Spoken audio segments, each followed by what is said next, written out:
Hello students. तो previous lecture में हमने पढ़ा था significant figures and scientific notation के बारे में। तो आज हम पढ़ेंगे लॉज ऑफ केमिकल कॉम्बिनेशन के बारे में। ओके, जिसमें कि फर्स्ट लॉ है law of conservation of mass.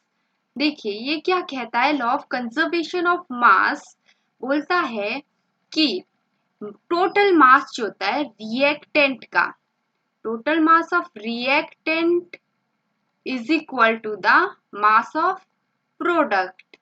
कहने का मतलब है कि जितना मास रिएक्टेंट का होगा, किसी भी केमिकल इक्वेशन में जितना मास रिएक्टेंट का होगा उतना ही मास प्रोडक्ट का होगा। ठीक है, फॉर एग्जाम्पल जैसे यहाँ रिएक्टेंट में हम लेते हैं कार्बन प्लस ऑक्सीजन। ठीक है, ये बनाएगा कार्बन डाइऑक्साइड, रिएक्ट करके प्रोडक्ट जो बनेगा कार्बन डाइऑक्साइड। अब यहाँ पे देखिए कार्बन का मास कितना है 12 ग्राम, 12 ग्राम। एटॉमिक नंबर आपको पता है कार्बन का 6 है और एटॉमिक मास 6 का डबल कर दीजिए 12 gram is the mass of carbon. उसी तरह से ऑक्सीजन का मास कितना हुआ 16 टू 32। अब यहाँ पर देखिए कार्बन डाइऑक्साइड का अगर मास की बात करेंगे तो कार्बन का हो गया 12 प्लस 16 हो गया ऑक्सीजन का इंटू 2, क्योंकि 2 ऑक्सीजन है। अब टोटल देखते हैं 12 gram plus 32 gram that is 44 ग्राम। और इस तरफ देखिए आप, इस तरफ भी कितना हो गया प्रोडक्ट साइड में 44 ग्राम। तो देखिए जितना मास रिएक्टेंट साइड में है उतना ही मास कितना कहाँ है प्रोडक्ट साइड में। तो सिंपल सा लॉ है, लॉ ये बोलता है total mass of the product is equal to the total mass of the reactant. जितना मास किसी भी केमिकल इक्वेशन में जितना मास रिएक्टेंट का होगा उतना ही मास प्रोडक्ट का होगा। और हम इस तरह से भी डिफाइन कर सकते हैं इसे कि मास can neither be created nor be destroyed during a chemical reaction. Okay, actually ये लॉ है वो सिर्फ बैलेंसिंग के बारे में बताता है कि किसी भी केमिकल रिएक्शन में रिएक्टेंट और प्रोडक्ट आपस में कैसे होने चाहिए बैलेंस। ओके, एक और एग्जांपल आप देख लीजिए। यहाँ पर मीथेन रिएक्ट कर रहा है ऑक्सीजन के साथ, तो फॉर्म हो रहा है carbon dioxide plus water product में। अब हमने रिएक्टेंट का मास देखा, मीथेन आपका 16 ग्राम है, ऑक्सीजन 32 इंटू 2 ग्राम, तो टोटल हो गया 80 ग्राम। तब रिएक्टेंट आपका कितना है 80 ग्राम। फिर रिएक्टेंट से प्रोडक्ट बना कार्बन डाइऑक्साइड वाटर, इनका हमने मास कैलकुलेट किया कितना आया 80 ग्राम। तो जितना आपका रिएक्टेंट का मास है उतना ही मास प्रोडक्ट का है। यही हमें बताता है law of conservation of mass. Okay okay, now next law, दूसरा लॉ है लॉ ऑफ डेफिनेट प्रोपोर्शंस। ठीक है, इसे हम कहते हैं लॉ ऑफ कांस्टेंट कंपोजिशन भी कहते हैं। ठीक है, जोसेफ फ्राउस ने इसे दिया था, ये भी आप याद रखना। सिंपल सा लॉ है, एग्जाम्पल के थ्रू मैं आपको समझाती हूँ। लाइक आप हम लेते हैं कुछ डिफरेंट सोर्सेस, लाइक सी ले लीजिए, सी से हमने वाटर निकाला, आप लेक से वाटर निकाल सकते हो, आप टैप वाटर ले सकते हो। ये देखिए ये क्या है, अलग अलग सोर्सेस से मैंने वाटर लिया, सी से लिया, लेक से लिया, टैप वाटर लिया। अब ये लॉ बोलता है कि ये जो आपका वाटर है, वाटर के जो मॉलिक्यूल है इसमें वाटर और ऑक्सीजन का जितना मास होगा वो सिंपल होल रेशो होगा। फॉर एग्जाम्पल यहाँ पे हाइड्रोजन कितना है 2 और ऑक्सीजन 16, तो इसका रेशियो कितना हुआ 1:8। Okay, simplest whole number ratio हमें यहाँ पे मिल रहा है। वाटर का आप किसी भी सोर्स से ले सकते हो। तो सिंपल सा लॉ ये बोल रहा है आपको कि it does not depend the method of preparation or the source from which it has been obtained. In a chemical reaction, in a chemical compound has a fixed composition. किसकी? Water की. Water आप कहीं से भी ले सकते हो. उसका जो composition होगा, उसका जो रेशियो होगा वो सिंपलेस्ट होल नंबर रेशियो होगा. इस वाटर में भी यही रेशियो होगा, इसमें भी, इसमें भी. सोर्स कोई भी हो सकता है, लेकिन सभी में वाटर का रेशियो क्या होगा? Simplest whole ratio. जितनी ऑक्सीजन यहाँ पर है टैप वाटर में, उतनी ही ऑक्सीजन लेक वाटर में होगा, उतना ही सी वाटर में. उसी तरह से हाइड्रोजन भी, जितना हाइड्रोजन हम टैप वाटर में ले रहे हैं उतना ही लेक वाटर में होगा और उतना ही सी वाटर में होगा. ओके, नाउ थर्ड लॉ की बात करते हैं. Third law is law of multiple proportion. Dalton ने दिया था ये लॉ. अब इस लॉ को एग्जाम्पल के थ्रू समझते हैं. देखिए, आपको क्या करना है. सबसे पहले दो एलिमेंट्स आप लीजिए, लाइक कार्बन और ऑक्सीजन. अब जब ये दो एलिमेंट आपस में रिएक्ट होंगे तो इस तरह से कार्बन डाइऑक्साइड भी दे सकते हैं या फिर कार्बन मोनोऑक्साइड भी दे सकते हैं. Carbon monoxide and carbon dioxide. ठीक है. अब इसमें देखिए, कार्बन और ऑक्सीजन कंबाइन हो गए, कार्बन डाइऑक्साइड मिल गया एंड कार्बन मोनोऑक्साइड. यहाँ पे अगर हम मास की बात करें तो कार्बन देखो 12 ग्राम हमने लिया है, ऑक्सीजन यहाँ है 16 ग्राम पहले वाले मॉलिक्यूल में. सेकंड में देखते हैं, कार्बन क्या है 12 ग्राम, ऑक्सीजन कितना है 32 ग्राम, बिकॉज 2 ऑक्सीजन है 32 ग्राम. अब देखिए, इसमें आप एक को, दोनों में से जो दो कंपाउंड बने हैं इनमें से एक का मास तो फिक्स है. कार्बन यहाँ पर भी 12 ग्राम है और यहाँ पर भी 12 ग्राम है, लेकिन ऑक्सीजन क्या है? ऑक्सीजन 16 ग्राम कार्बन मोनोऑक्साइड में है और 32 ग्राम कार्बन डाइऑक्साइड में है. अगर ऑक्सीजन के मास का हम रेशियो लेते हैं तो क्या आएगा? Simplest whole number ratio, 1:2 ratio. यही हमें बोलता है लॉ ऑफ मल्टीपल प्रोपोर्शन. देखिए, according to this law, if two elements combine to form one compound, to form more than one compound, इस तरह से to form more than one compound, then different masses of one element which combine with a fixed mass of other element bears a simple whole number ratio to one another. Okay. एक और example से आप देख सकते हो, हमने दो different element लिए, एक हाइड्रोजन और ऑक्सीजन. इनको कंबाइन किया तो इन्होंने more than one compound form किया, लाइक एक वाटर बना दिया, एक हाइड्रोजन पेरोक्साइड. अब यहाँ पे इनके मास की बात करी हमने तो हाइड्रोजन कितना है? हाइड्रोजन इज हियर 2 ग्राम. ठीक है. ऑक्सीजन, वाटर में ऑक्सीजन कितना है? Oxygen is 16 gram in water. अब हाइड्रोजन पेरोक्साइड में देखते हैं, हाइड्रोजन तो 2 ग्राम है लेकिन ऑक्सीजन कितना है? 32 ग्राम. अब एक कांस्टेंट है, मतलब हमारा जो हाइड्रोजन है, हाइड्रोजन यहाँ पे भी कांस्टेंट है, वाटर में भी 2 ग्राम है, हाइड्रोजन पेरोक्साइड में भी 2 ग्राम ही है. ओके. लेकिन जो ऑक्सीजन है वो वाटर में 16 ग्राम है और हाइड्रोजन पेरोक्साइड में 32 ग्राम है.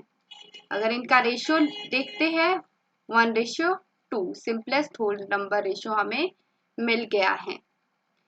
सिमिलरली एक और एग्जांपल देखते हैं, नाइट्रोजन और ऑक्सीजन. देखो, nitrogen forms 5 stable oxides. Oxygen के साथ कंबाइन करेगा तो हमें इस तरह से 5 ऑक्साइड्स मिल जाएंगे नाइट्रोजन की. ओके. अब इसमें देखिए, यहाँ नाइट्रोजन देखते कितना ग्राम है, 7 होता डबल करके 14 ग्राम. ये मास ऑफ नाइट्रोजन 14 ग्राम है. यहाँ NO था, ये देखिए NO था. हमने क्या करना था? नाइट्रोजन का मास फिक्स करना था. वैसे तो 7 ग्राम है NO में देखेंगे, लेकिन हमने 14 ग्राम करना था. नाइट्रोजन एक को फिक्स करना था, इसलिए हमने 2 से इसको मल्टीप्लाई कर दिया, 2 NO. इसीलिए यहाँ पे हम बोलेंगे नाइट्रोजन का मास कितना है 14 ग्राम। अब यहाँ देखिए, यहाँ पर भी नाइट्रोजन 14 ग्राम, यहाँ पे 14 ग्राम और फिफ्थ वाले में भी 14 ग्राम। इट मीन्स नाइट्रोजन तो हमारा फिक्स हो गया कि हर एक कंपाउंड में 14 ग्राम है। अब बात करते हैं ऑक्सीजन की। पहले वाले कंपाउंड में देखो ऑक्सीजन कितना है, ऑक्सीजन 16 ग्राम। दूसरे वाले में देखिए कितना है, 2 से मल्टीप्लाई कर देंगे 32 ग्राम। तीसरे वाले में 48 ग्राम, चौथे वाले कंपाउंड में 64 ग्राम एंड फिफ्थ वाले में 80 ग्राम। ठीक है, मतलब ऑक्सीजन डिफरेंट डिफरेंट ग्राम में हमने लिया। अगर हम ऑक्सीजन का अब देखते हैं, ऑक्सीजन का जो मास है उनका रेशो अगर हम देखें तो ये रेशो हम ऐसे लिख सकते हैं 1:2, 3:4, 4:5। ये देखिए सिंपलेस्ट होल नंबर रेशो हमें मिल गया है। ओके, तो यही था हमारा law of multiple proportion. Clear, law of multiple proportion. ये देखिए कि जब दो एलिमेंट कंबाइन होते हैं, दो से ज्यादा कंपाउंड बनाते हैं, तब उनके मासेस का एक तो हम फिक्स कर देंगे, एक कंपोनेंट को हम फिक्स कर देते हैं। दूसरे वाले का अगर हम रेशियो देखते हैं, दूसरे वाले कंपोनेंट के मास का अगर रेशियो देखते हैं तो हमें सिंपलेस्ट होल नंबर रेशियो मिलता है। ओके, तो देखिए अब इसमें क्या हुआ, 14 ग्राम हमने नाइट्रोजन का मास लिया, तो ये हमें सिंपलेस्ट होल नंबर रेशियो मिल गया ऑक्सीजन का। ओके, अब नेक्स्ट हम करते हैं law of reciprocal proportion. Okay, ये दिया था रिक्टर ने। अब देखिए इसको पहले एग्जांपल के थ्रू समझते हैं कि ये लॉ क्या बताता है। सबसे पहले हमने 3 एलिमेंट लिए, लाइक हम लेते हैं कार्बन, ऑक्सीजन एंड सल्फर। तो इस तरह से एक ट्रायंगल बना दीजिए और ट्रायंगल में तीनों एलिमेंट को लिख दीजिए, ऑक्सीजन, सल्फर एंड कार्बन। अब देखिए कार्बन और ऑक्सीजन, ये कार्बन और ये ऑक्सीजन आपस में कंबाइन करके क्या बना देता है, कार्बन डाइऑक्साइड। अब ये ऑक्सीजन इस सल्फर के साथ रिएक्ट करके क्या बनाएगा, सल्फर डाइऑक्साइड। ठीक है, अब यहाँ पे मास की बात करते हैं हम कि कार्बन तो कितना है 12, कार्बन 12 है। मास के रेशियो की बात करते हैं, ऑक्सीजन कितना आ गया 32। इस कंपाउंड में देखते हैं, यहाँ सल्फर कितना है 32 और ऑक्सीजन कितना है 32। ओके, अब देखो जब हमने यहाँ ऑक्सीजन का मास क्या है, कांस्टेंट। ऑक्सीजन कार्बन डाइऑक्साइड में भी 32 है और सल्फर डाइऑक्साइड में भी 32 है।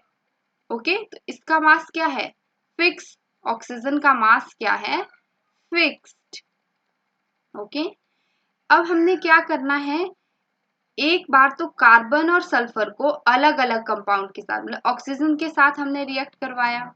अब हम कार्बन और सल्फर को टुगेदर रिएक्ट करवाएंगे तो क्या बन जाएगा, कार्बन सल्फाइड। इस तरह से इसका मास देखते हैं, कार्बन 12 और सल्फर 64। ठीक है, अब आपको करना क्या है, आपको निकालना है रेशो किसका, कार्बन और सल्फर का। जब वो ऑक्सीजन से रिएक्ट कर रहे थे, कार्बन और सल्फर जब वो अलग अलग कंपाउंड से रिएक्ट कर रहे थे, तब उनका रेशियो क्या था, कार्बन और सल्फर का। तो हम निकालेंगे कार्बन और सल्फर का रेशियो यहाँ से 12:32, जब वो ऑक्सीजन से कंबाइन कर रहे थे, मतलब किसी दूसरे एलिमेंट से ऑक्सीजन से कंबाइन कर रहे थे। अगर वो आपस में कंबाइन कर रहे थे तब उनका रेशियो क्या था, 12:64। ओके, एक बार तो देखो सिंपल सा लॉ है, एक बार आपको क्या करना है, कार्बन और सल्फर का रेशियो निकालना है जब वो किसी फिक्स्ड, जिसका मास फिक्स है, उससे रिएक्ट कर रहे हैं, और दूसरा जब वो आपस में रिएक्ट कर रहे हैं उसका रेशियो। इन दोनों को हम सिंपल डिवाइड कर देंगे। ओके, तो ये कितना आ जाएगा, 64 डिवाइडेड बाय 32, इस तरह से हम लिखेंगे। तो ये आ गया simplest whole number ratio 2/1। Okay, तो हमें क्या हुआ, हमें ऑब्टेन हुआ एक simplest whole number ratio. Okay, जब हम किन्हीं दो एलिमेंट को आपस में रिएक्ट कर रहे हैं और किसी एक फिक्स्ड मास वाले एलिमेंट से रिएक्ट करवा रहे हैं। तो अब देखिए, पढ़ते हैं इसे।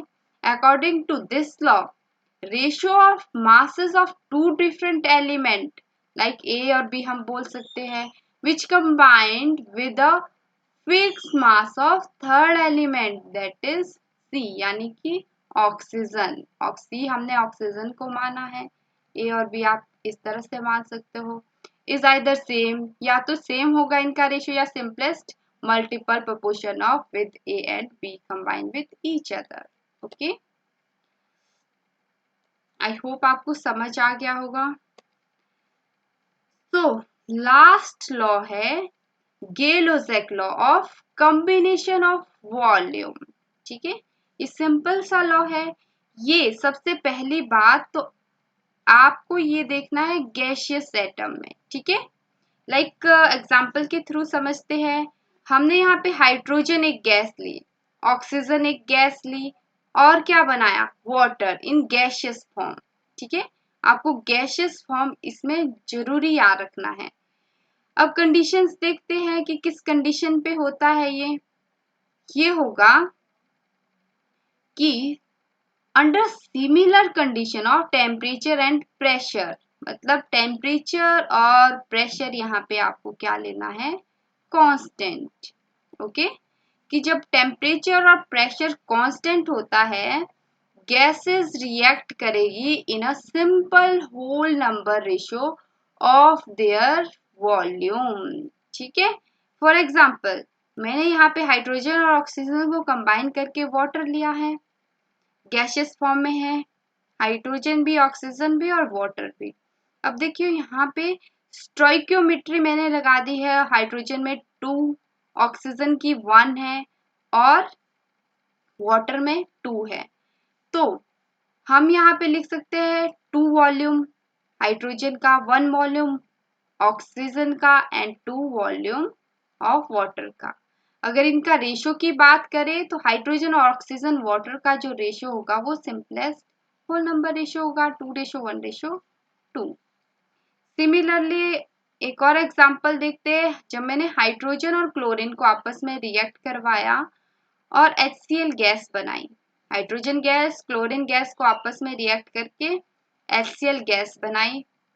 यहाँ पे स्टाइक्योमेट्री 1 है हाइड्रोजन की, क्लोरीन की भी 1 है और HCl की स्टाइक्योमेट्री 2 है, यानी कि 1 वॉल्यूम हाइड्रोजन का, 1 वॉल्यूम क्लोरीन का रिएक्ट करके 2 वॉल्यूम बना हमें HCl का।